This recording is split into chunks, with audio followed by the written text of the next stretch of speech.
katoto, ito pinaayos ko yung ating rep. So Samsung to mga katoto. Ayan. So nahanap nila kuya is taga dyan sa blower, nakaharang. So lumiikot mga katoto. So ito nga mga katoto. So pinapicturean ko kay kuya. Yan. So ang nakita natin is daga mga katoto doon sa fan motor. Yan oh, daga. Ay! Yan si kuya, good job. Approve, I love you. Yan si kuya, oh, nililinis oh. Pero parang kuya, shoutout sa'yo. Oh, alright. Yan si kuya. Galing. Amoy pa lang, alam na. Daga. Alright. Sana gumana na mga katoto. Alright. Yeesh. Oo, kato. So, pinagwalis na natin sa idol. Pinagpunas na rin natin. Alright.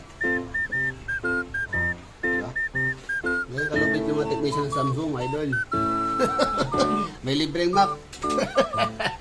Nakakatoto. Kaya pag nagpa-service kayo, tawagin nyo lang si Kuya. May libreng Mac na yun, idol. So, may libreng punas na rin dahil sa idol. Oh.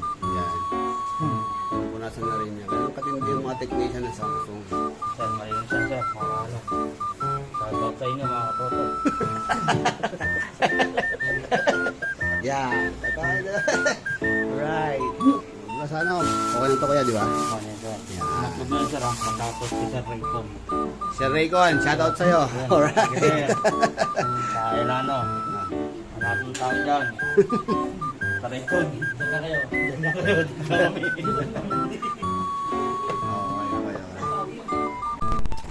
So mga katoto, so bigyan tayo ng tip para kung ano nilagay natin sa ilalim kasi nga may papasokan din yung daga. Dito yung ano mga katoto, yung lusutan ng mga daga na maliliit. Yan o. Yan. Kita niyo yan? Yan yun mga katoto.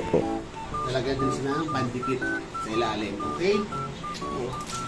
So bibili ka nito. Pag ganitong model ng Samsung yung mga katoto, ito nalagay nyo para di makapasok yung daga sa loob.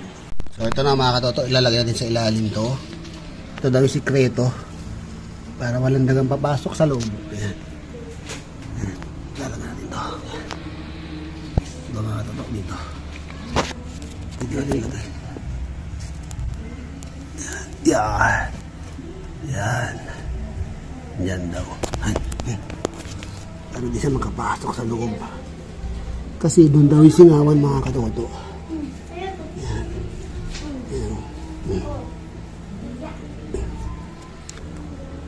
Kailangan hindi siya makapasok sa loob. Okay? So that's for all mga katoto. Shoutout pala kay Sir Raycon. Thank you so much sa pag-asikaso sa akin. Thank you so much Sir Raycon. I love you.